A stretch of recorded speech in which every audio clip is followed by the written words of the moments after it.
इरिट star TV के मुअज़्ज़िज़ नाज़रीन अस्सलाम वालेकुम। नाज़रीन, बरतानिया में कानून की मामूली खिलाफ वर्जी पर दी जाने वाली पूरी सज़ा को इंटरनेट पर सराहा जा रहा है।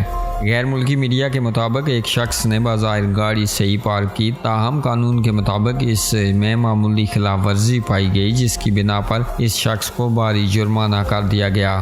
नाज़रीन, रिपोर्ट्स के मुताबिक ड्राइवर ने गाड़ी बिल्कुल सही जगह और सही अंदाज में पार्क की, ताहम इसका पिछला हिस्सा सिर्फ लाइन से 3 इंच बाहर होने की वजह से कानून की खिलाफ वर्जी में बदल गया। रिपोर्ट्स के मुताबिक इस खिलाफ वर्जी पर 59 साल जूलियन को 100 यूरो का जुर्माना कर दिया गया। ड्राइवर का कहना है कि गाड़ी जल्दी में पार्क की क्योंकि बेटे के लिए कुछ तिब्बी सामान चाहिए था। चालान मिलने पर बहुत हैरानी हुई। रिपोर्ट्स के मुताबिक ड्राइवर ने चालान न भरने का इरादा जाहिर किया है और इसने इसके खिलाफ अपील भी दायर कर दी है। नाज़रीन, आप अपनी राय का इजहार इस खबर के हवाले से नीचे कमेंट बॉक्स में ज़रूर कीजिएगा और मज़ीद ऐसी वीडियोज़ और ख़बरों के लिए हमारे इस चैनल को सब्सक्राइब कीजिएगा।